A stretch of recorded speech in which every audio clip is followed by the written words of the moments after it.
when I was out swimming yesterday, and I was In the warm water. in the Yeah. warm water in Alta Lake, just looking up when you're breathing and you see the peaks with all the snow. Yeah. It's something special.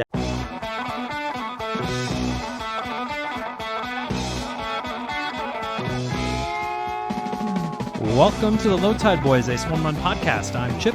And I'm Chris, and we're coming to you live from Whistler Village for the inaugural Otillo Whistler. Very excited. Joined with us today is race director Otillo, Staffan Björklund. How you doing? I am doing really well, thank you. It's great to see you again. Yeah. Last time we Likewise. saw you was we were all stressed out before the World The Championship. first Monday of September. Yeah, Last September. yeah.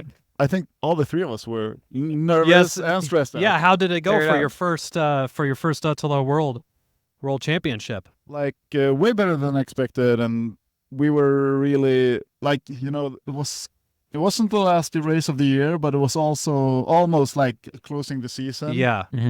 For last year was all about surviving for us, proving to ourselves mostly Yeah. that we could do this. Yep. And by accomplishing the World Championship, we felt like we had a good feeling, and now we can look ahead. Yeah. Well, from an experience perspective, it was matched, and it was a great time as usual. Yeah. From obviously the race day itself, but the whole the bubble, the 3-day bubble that you're in was such a great experience, and that's what we really enjoy about that event.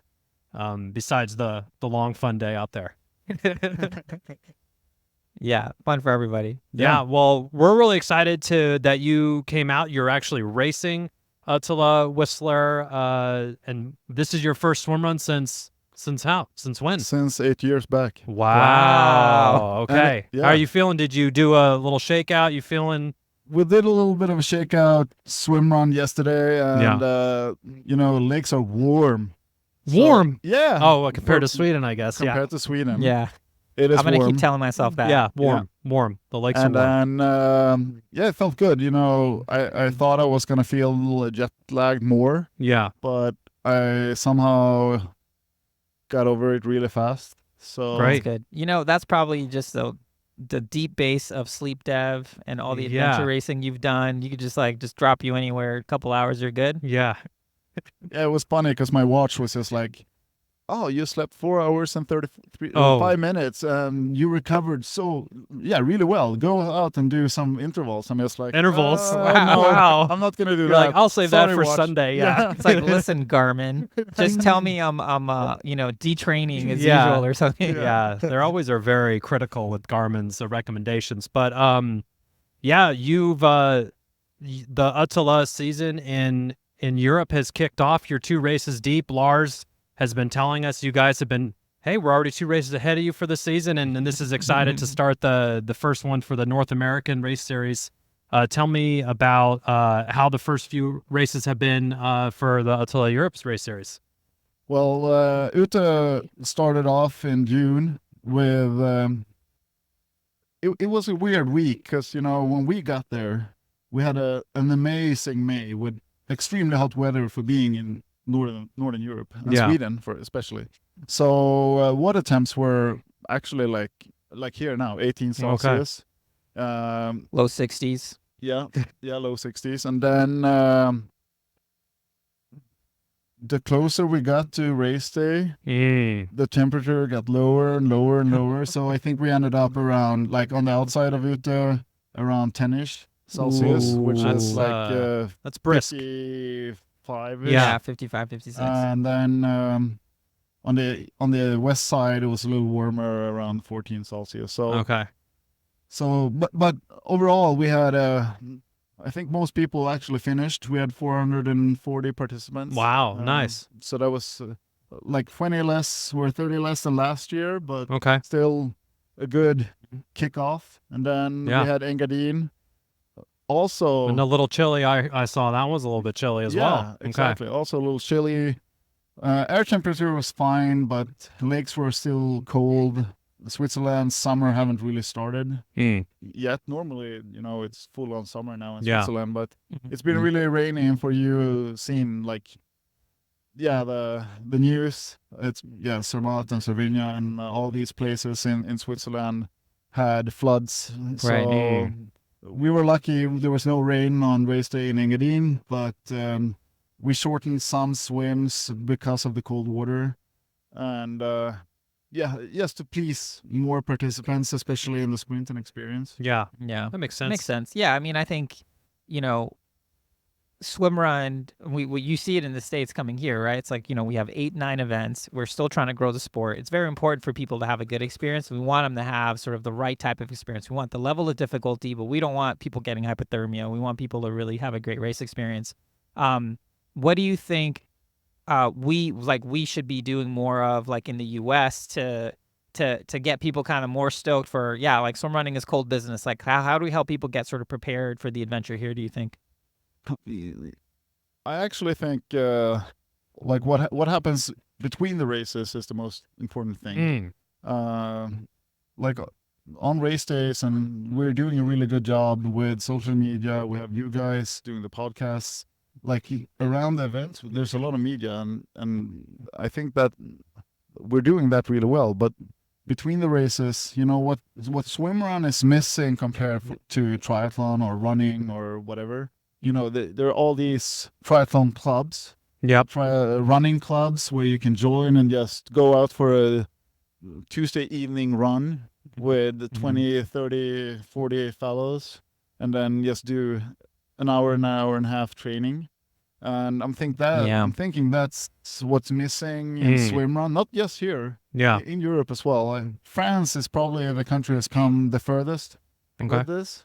Where they actually have the triathlons club have specific evenings where you can practice swim run, and I think that's how we could grow the sport more together. People in Gothenburg are doing this really, really well as well. They have a lot of free training sessions where you can just come and train or race together for free. Yeah, West Coast swim runners, they're doing it. They're doing an awesome job. Yeah, I mean, I think that point is well taken. I think, triathlon clubs really well established in the United States and Canada. You see that's a feeder series, and you see what's kind of happening in France, where the triathlon clubs or the Triathlon Federation has supported swim run, and essentially, it's incentivizing all the clubs to put on their own events and stuff like that, and you're seeing the explosion of the sport there. So yeah, I totally agree that I think. And I actually really like that framing, thinking about it. It's not just what you do on race day, but what stories are we telling? How are we getting people interested in it sort of in between the events? Because the races, I mean, Engaden's beautiful. Whistler's going to be beautiful. Yeah. In fact, it looks a lot, from water level, it looks a lot like Engaden. Oh, yeah. No, I definitely think this race is, the closest you can come to the Engadin if you're in the North America. Yeah. And I'm actually, when I was out swimming yesterday, and I was in the warm water, warm water in Alta Lake, just looking up when you're breathing and you see the peaks with all the snow. Yeah, it's something special with that. For sure. It's really cool. And just look when you walk around town here, or when you're by the lakes. There's a lot of fit people here. Yeah, and there will be we're 142 sign up tomorrow, and for us just running around here and show the sport live in real time, people will be just like, what is going on here? They are running in wetsuits and they're swimming in shoes. I don't know how many times I've been asked the question since yesterday when we were out, but it's kind of fun to answer the question again, because in Europe you don't do it anymore. That's right. Yeah. Like in Stockholm, no one stops you. Hey, what are you doing? Oh, they just kind of It's nice. They're very familiar with that type of ridiculous person. Here, I mean, we joke a lot that the three reactions we usually get whenever we're swim running is people either think we're, special forces, some sort of military, or they're just really confused, or they're so confused that they have to stop us and ask what in fact we're doing. And that's when Chipper always comes in and is like, we're the Low Tide Boys. We have a website, like sign up for a race. But yeah, it's there's certainly a lot of work to do in the United States, but I think like Otillo coming to the US, you guys partnering with Lars, to us that seems like such an important move to help grow the sport. Is that how you guys see it in Europe as well, or at the mothership? Definitely, and I think US will be one of the most important markets. You know, when this kicks off in US, I'm saying when, not if. Yeah. I've talked to a lot of triathletes here because a lot of my friends are triathletes or adventure racers here in North America, and you know, it's they like the simplicity. Like, you only need a wetsuit and a pair of shoes. You don't need a bike. You don't need like a kayak and all the other gear. And if we can communicate that, and also like communicate that we're actually doing this together, duo. Sure, we have solo category too, but the sport started as a team sport, and you know that's also different from both running or triathlon or whatever you do. Yeah, it's the sort of shared experience that, like, you know, 1 and 1 is greater than 2 somehow when we're out there together, and you know, there's going to be low points that Chris has to take the lead on things, and there'll be you know, high points where we're both feeling well, and just getting through it together is like what's the cool thing at the end, and then sharing those stories with everyone. I feel, and hearing everyone's experience about it. It's definitely, at least to us, it's like the most unique thing about the sport is doing it with a friend, doing it with a partner, and that goes back to the adventure racing roots of the sport. And obviously, you're extremely experienced. You know, there's been a film made about your team. Yeah. You know, if you haven't watched it, you should check it out. It's really great. My kids loved it, incidentally. Good.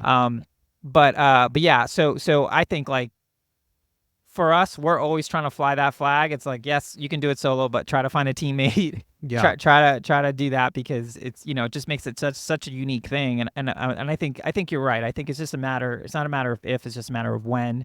I think there's enough people who love the sport who want to keep doing it. It's just like, how do we sort of keep packing people into our tent, and you know, how do we keep building a bigger tent to allow more people to come? And I think part of that is having more events, but it's also making sure that the events that we are putting on are super high quality. Yeah. And I think Whistler is just such a good example. I mean, you know, you've put on obviously world championships and tons of adventure races. Like, what do you think of the course, and what do you think of sort of the setup for that we have going on? Like, I think I will really enjoy. I will just enjoy being back on a swim run Sure. race and course, you know. Yeah. And like I said, this is very similar to Engadin. There will be like the standard now when Lars and Aaron joined forces with Otillo Europe, and now we're a global brand. You know, the quality will be the same as in Europe as here, and that goes for the course as well. It's not just any course. We've looked through the course so many times, and for you who looked at the course on our website in the past week, you've seen that we've changed the course like 2-3 times this week to make it even better. Because now we got here and we've seen, okay, this is going to be even better if we tweak it this way. So the quality of the course here will be amazing. And it's really cool. Like the southwestern lakes will be more, warmer, and then we have Green Lake will be a little bit, little brisk. Yeah. It'll feel good. It'll be though. good though. Yeah, At I least think that's what we're gonna keep telling ourselves. Yeah. Definitely tomorrow. Looking at the forecast, 32 Celsius, which is crazy for being 80 degrees. Yeah. It's gonna be fun.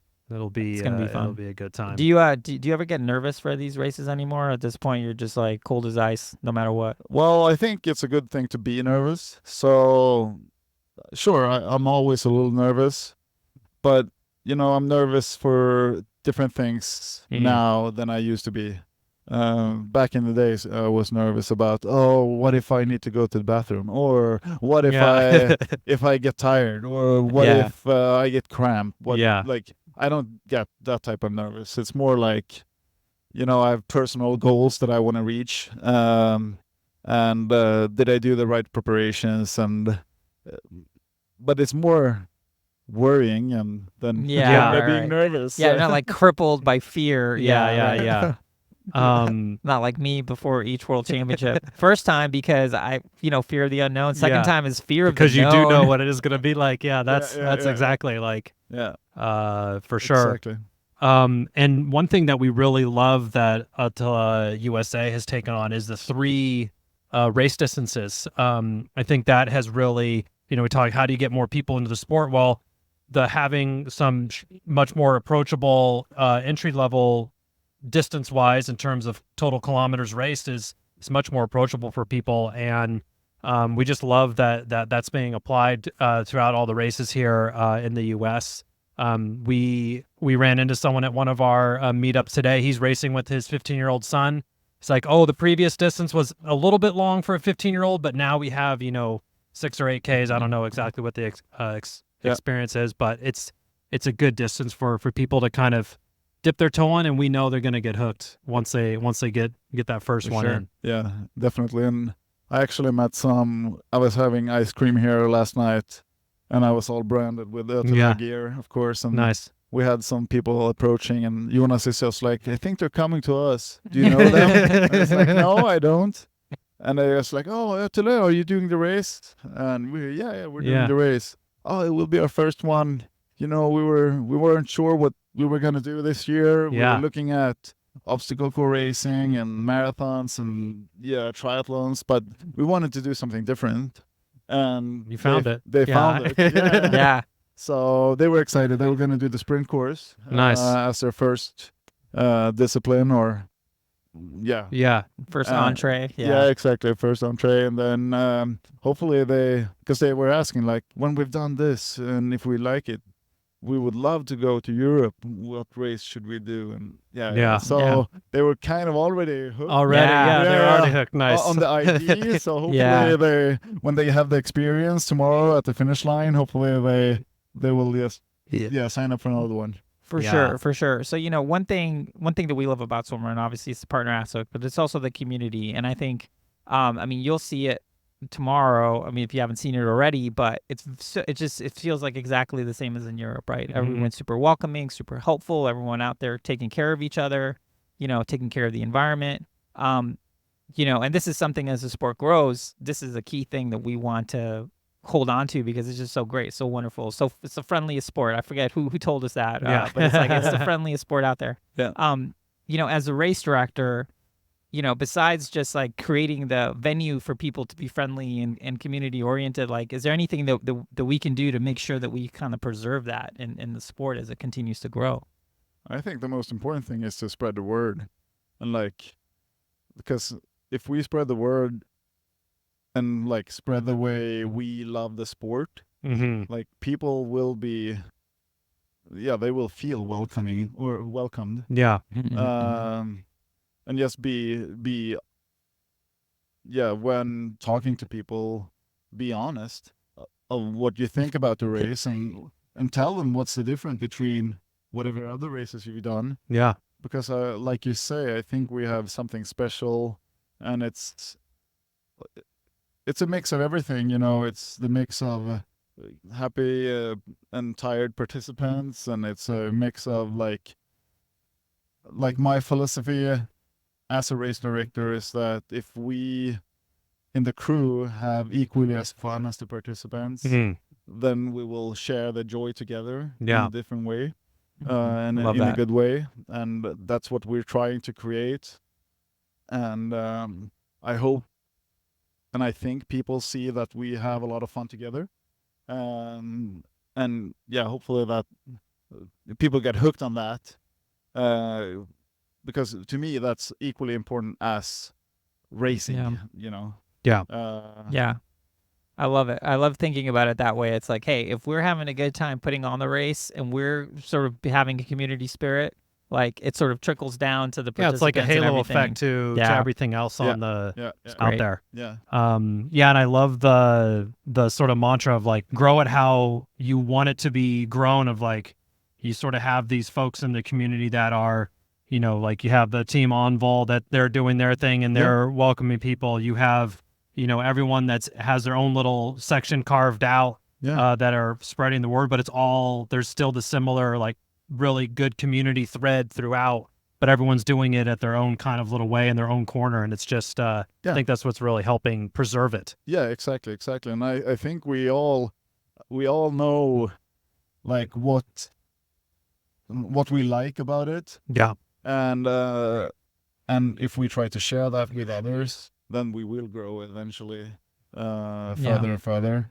So, but you know, it's also like, I know that I've been speaking or talking to people that they also say we want to be really competitive, and that's fun for them. Yeah. But we let them be competitive. Yeah, go for it. Okay. Yeah. No, but then you can do the World Series and go as hard as you want. Yeah. Yeah, exactly. And we try to mark the course as good as it gets, Yeah. so you can race as hard as you want, or as slow as you want, and just have the experience. Like, you know, Yeah. it should fit everyone. Yeah, for sure. And I think, you know, certainly having fast people, having sort of an elite class, a professional class is helpful because that helps grow the sport in a way of like inspiring what's possible. Mhm. But I think it's what I always appreciated, especially at a race like the World Championship, which is, you know, the only European swim run that we've done, is, you know, everyone's on the same course, everyone's on the same journey, and it even though Max and Hugo finished 3 hours ahead of us, like it still felt like, hey, we did the same race. Yeah, exactly. Well, we did. We ran right behind them, more or less. Yeah. Exactly.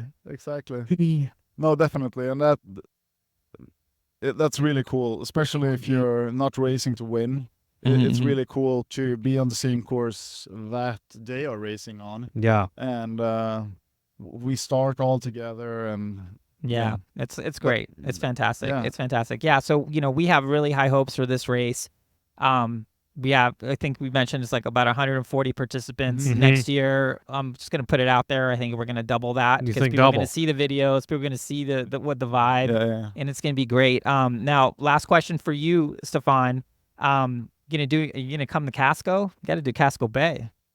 I would love to come to Casco, but that's the week before the World Championship, right? Oh, wait. I it's think in it's August. I think Yeah. it's a week before Gothenburg. Because Oh. so it's in July. It's August. Yeah, it's August August 14th.